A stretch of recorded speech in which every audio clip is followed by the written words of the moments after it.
So last week after the Beanpot win, you mentioned that you weren't quite happy with the offensive production after a pretty nice weekend against Georgia Tech. Um, so did you kind of see similar issues this past weekend? Yeah, I didn't love our bets Saturday and Sunday. Friday, I thought we actually had pretty good at bats. I mean, Zach Allen's dominant right-hander in our conference. Friday night was what Friday night in the ACC is, right? The weekend before we beat Georgia Tech 1-0. Um, this week we lose 1-0. That's what Friday nights are. So I didn't really have a ton of problem with our at bats Friday night. It was a great baseball game. I mean, we tied the bases in the ninth. Donovan Casey has a great two-strike at bat. Hits that ball, uh, in the four hole there. Unbelievable play at first base.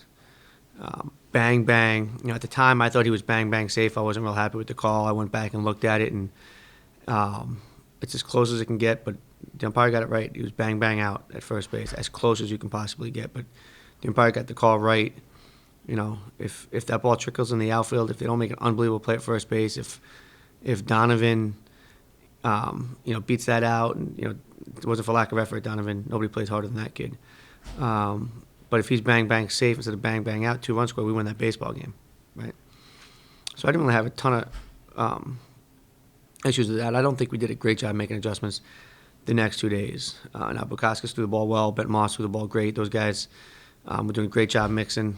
Bukowskis had his cutter going, which is not something he's used very much this year.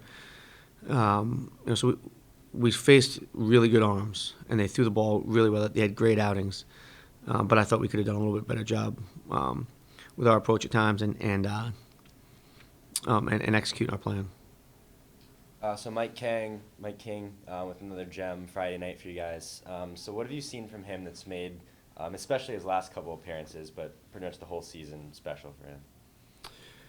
Yeah, Mike King, he's got a really good fastball, and he's got fastball command, and everything kind of works off that, right? And it's a three-pitch mix, but um, like with a lot of guys, it starts with fastball command. And Mike is just becoming the guy that we believed he was when we recruited him. We believed he was going to turn into.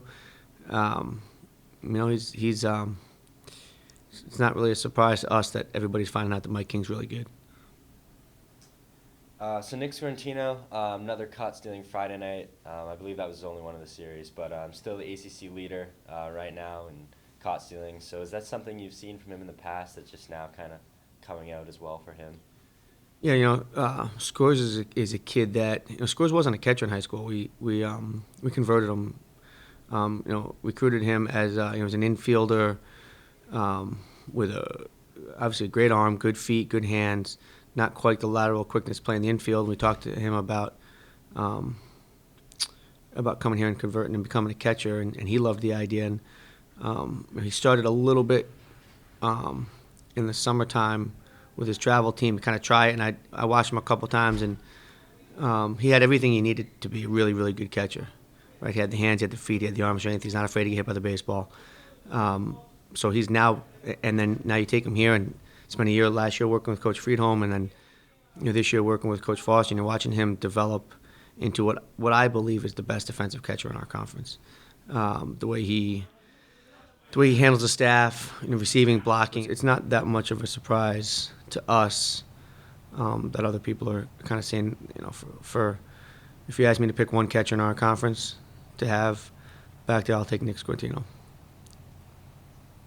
So air's kind of a theme, especially Saturday, Sunday. Sunday culminating 4 errors for you guys. So do you think it was just one of those games where things kind of just get a little out of control? Yeah, I honestly don't think we played that great Saturday, Sunday, and that's not to take anything away from North Carolina. I mean, it's their top 25 team. That's a team that's got a chance to go to Omaha, and, I think we kind of pressed a little bit. To be completely honest with you, I think having a great baseball game on Friday night and not getting that win, and we'd been playing so great, and I think all of a sudden the team started feeling like we had to win instead of just going out. This team's had so much success because they play really hard, they play loose, they have a blast doing it, and they just go and they execute and play good baseball. And then all of a sudden, I think Saturday, Sunday, Everybody kind of tightened up a little bit. Maybe they didn't handle the recent success we've had as well as we could have, and that falls on me. I got to do a better job, making sure we continue to do what it is that we need to do to play well, which is play good, hard, sound, fundamental baseball and have a blast doing it. And, this is this is a team that one of the things that everybody talks about when they come watch us play is how hard we play, how close these boys are, how much fun we have doing it. So it doesn't really make a lot of sense to get away from that. I mean, we got Mohawks, right? So let's just go out and have fun playing baseball. So URI today, Bryant tomorrow. You're kind of going with that strategy, just staying loose for those couple games, get back into it? Yeah, we just got to go back to playing bird ball, doing the things that we can do, we're capable of doing, we know how to do, and we love to do. Thanks. Thank you.